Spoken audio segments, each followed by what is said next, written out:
তো আজকে কথা বলবো আইসের যে সাময়িক প্রজেক্ট রয়েছে এই প্রজেক্টটিতে কীভাবে আপনি KYC step two verification complete করবেন।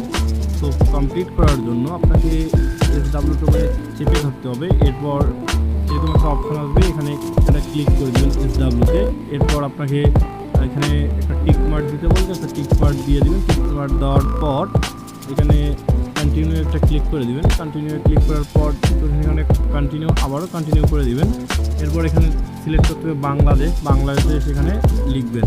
এখানে বাংলাদেশ লেখার পর নিচে দেখতে পাচ্ছেন এই যে বাংলাদেশের যে লোগোটা আছে এখানে একটা ক্লিক করে দিবেন। ক্লিক করার পর এখানে দেখতে পাচ্ছেন এখানে বাংলাদেশ সিলেক্ট হয়ে যাবে। এখানে নিচে কন্টিনিউ আছে, কন্টিনিউ একটা ক্লিক করে দেবেন। কন্টিনিউ ক্লিক করার পর এখানে আপনাকে একটু স্ক্রল ডাউন করে নিচে চলে যেতে হবে। স্ক্রল ডাউন করে নিচে আসার পর এখানে টিক মার্ক আছে, টিক মার্কটা একটা ক্লিক করে দিবেন। দেওয়ার পর এখানে কন্টিনিউ একটা ক্লিক করে দেবেন। কন্টিনিউ ক্লিক করার পর এরকম একটা ইন্টারফেস আসবে আপনার সামনে। ইন্টারফেসে একটা ক্লিক করে দিবেন।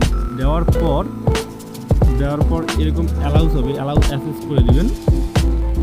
অ্যালাউ অ্যাক্সেস করার পর এখানে আবারও অ্যালাউ যাবে, অ্যালাউ করে দিবেন।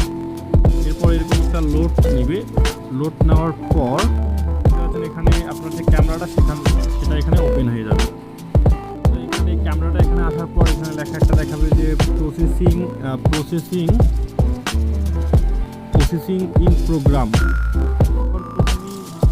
দেখাবে। তখন আপনাকে প্রথমত ফেসটাকে আপনাকে একবারে সামনে নিয়ে আসতে হবে। আবার একটুখানি সামনে নিয়ে আসার পর একটুখানি পিছনে নিয়ে যাবেন। যাওয়ার পর দেখবেন যে ডান বলবে, বাম, লেফট, রাইট এভাবে বলবে। চোখগুলো একটুখানি নড়াবেন, তাইলে হয়ে যাবে। তো প্রসেসিং নেওয়ার পর দেখতে পাচ্ছেন এখানে বলবে যে আপনার যে কেওয়াইসি আছে এটা ভেরিফিকেশন কমপ্লিট হয়ে গেছে। উপরে আপনি একটা ব্লুটুথ মার্ক পেয়ে যাবেন।